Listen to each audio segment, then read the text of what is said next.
আসসালামু আলাইকুম ফ্রেন্ড। আজকে আমি তোমাদের জন্য নিয়ে এসেছি কিশোরগঞ্জ অঞ্চলে একটি মজাদার চাপা শুটকির রেসিপি।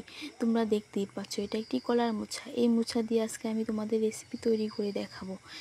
এই মোচাটা এখন পরিষ্কার করে নেব।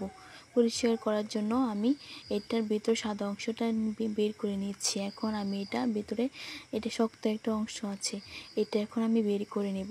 এখন আমি এটা পরিষ্কার করে নিয়ে তোমাদের সামনে হাজির হয়ে গেছে। এখন আমি এটার মধ্যে দিয়ে দিয়েছি বেগুনের কুচি করে, আলু কুচি করে। তোমাদের কাছে যেই সবজি আছে সেটাই দিয়ে দেবে। এখন এটার মধ্যে আমি পেঁয়াজ, মরিচ ছেঁচো করে দিয়েছি, রসুন ছেঁচো করে দিয়েছি এবং চাপা শুটকি ছেঁচো করে দিয়েছি।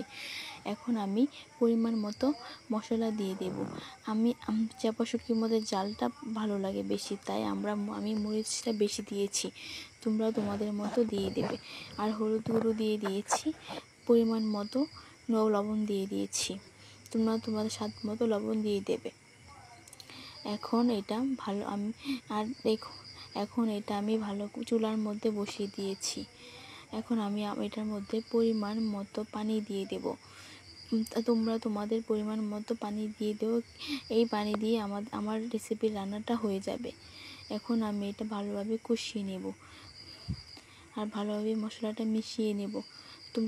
তোমরা প্লিজ আমার রেসিপিটা যদি ভালো লেগে থাকে প্লিজ তাহলে আমাকে ফলো দিও, আমাকে কমেন্ট করে জানিও তোমাদের কাছে কেমন লেগেছে এবং তোমরা বাসায় এটা রান্না করে খেও। এখন এটা কষানো হয়ে গেছে। এখন আমি উঠিয়ে নিয়েছি। রেসিপিটা কেমন হয়েছে প্লিজ গাইস আমাকে জানিও।